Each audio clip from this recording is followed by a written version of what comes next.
Saudara-saudariku yang terkasih, salam sejahtera bagi kita semua. Tidak semua orang yang beridentitas sebagai orang Kristen itu otomatis adalah saudara-saudari Yesus. Kita menjadi saudara-saudari Yesus ketika kita satu visi dan ketika kita satu misi dengan Yesus.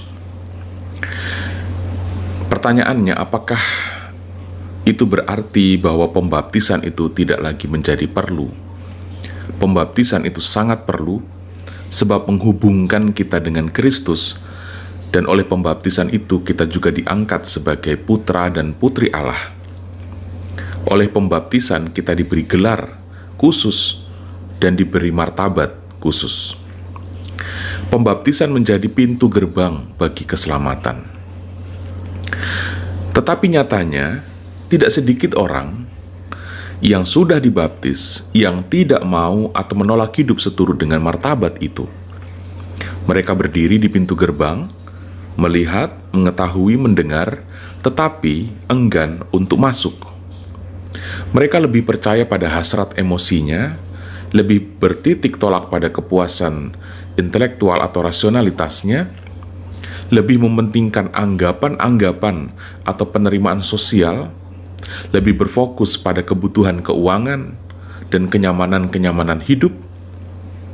Akhirnya, identitasnya memang benar Kristen, tetapi moralitas hariannya, hatinya, pikirannya, visi dan misi hidupnya itu tidak lagi sejalan atau berseberangan dengan Yesus.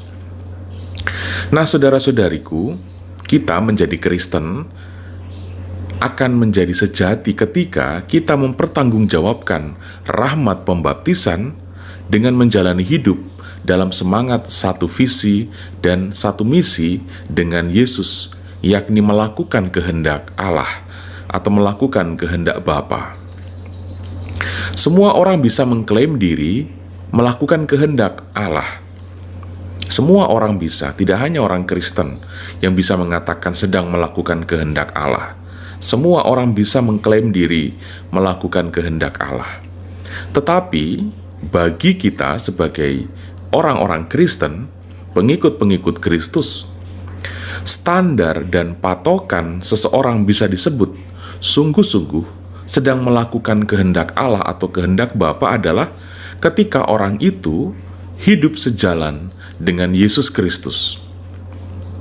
Orang yang mengaku-ngaku melakukan kehendak Bapa atau mengaku-ngaku sedang melakukan kehendak Allah, tetapi dengan melakukan atau dengan memperlihatkan jalan hidup yang bertentangan atau berseberangan dengan jalan Yesus Kristus, adalah orang-orang yang sedang membangun kerajaan kebohongan, sebab ia sedang menyusun dusta demi dusta. Hati-hati saudara-saudari, sebab raja tertinggi dari kebohongan, raja tertinggi dari dusta adalah iblis. Rasul Petrus berkata, "Waspadalah dan berjagalah, sebab setan musuhmu berkeliaran seperti singa yang mengaum-ngaum mencari mangsa. Teguhlah dalam iman." Saudara-saudari, Tuhan Yesus memberkati kita semua.